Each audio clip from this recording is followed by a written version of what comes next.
मंगलवार दिन दिगपहंडी विधानसभा आसन निमंते अभिनेता सिद्धार्थ महापात्र बीजेपी विधायक प्रार्थी भाव निजर नामांकन पत्र दाखल करिसेंति। चलित निर्वाचन में बीजेपी पक्षर बहु आशायी प्रार्थी रही शेष में दिगपहंडी आसन निमंते दल ओडिया सिनेमा जगतर जनाशुना अभिनेता सिद्धांत को टिकेट प्रदान करथिला। तेबे सिद्धांत टिकेट मिलबा परे दलर छामुआ नेता और कर्मी एवं समग्र निर्वाचन मंडलीर जनसाधारण को विस्मित करथिले। तेबे सिद्धांत टिकेट मिलबा परे दलर छामुआ नेता और कर्मी एवं समग्र निर्वाचन मंडलीर जनसाधारण को विस्मित कर देथिला। एपरिक दलरे असंतोष वृद्धि पाइबा सह प्रचार कार्य कर्मी माने सहयोग करुनथिबा साधारण चर्चार विषय पलटिछि।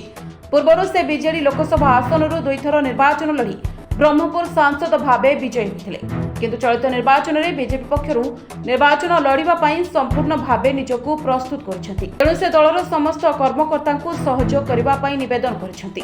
एही परिप्रेक्षी रे से किछि दलीय कर्मी मानक उपस्थिति रे ब्रह्मपुर हिलपाटना मंदिररू प्रचार रे बाहरी उपजिल्लापाल कार्यालय रे पहुंची निजर नामांकन पत्र दाखल करछथि। मु बहुत खुशी एवं आमर जो मैंने नेतृमंडली अच्छा केंद्रीय राज्य तथा आमर ब्रह्मपुर बा दिगपहंडीर समस्त को मो हृदय बहुत बहुत धन्यवाद जनाऊँगी। चेष्टा करवा जमती आमर दिगपहंडी रे गोटे सुस्थ वातावरण जमती स्थापना हब एवं अधर्म उपरे धर्मर जय हब, अन्याय उपरे न्यायर जय हब, तापाई लड़ाई जारी रखिबा।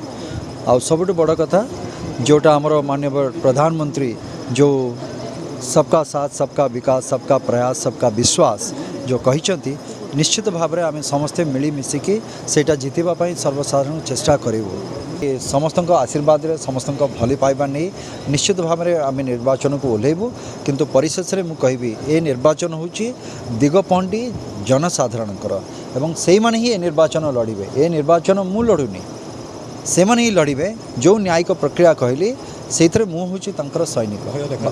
एबे तो आ भय देखले तो हबनी बा आमे भी डरिबा लोक नुहे, तेणुकरी एठी भय देखिकी तो हो पारिबनी। गणतंत्र रे आपण काकू डरेकी बा पैसार प्रलोभन देखैकी बा जो भली भाव में लिकर आदान प्रदान करिकी सेमती रे आउ जनसाधारण नाहंती।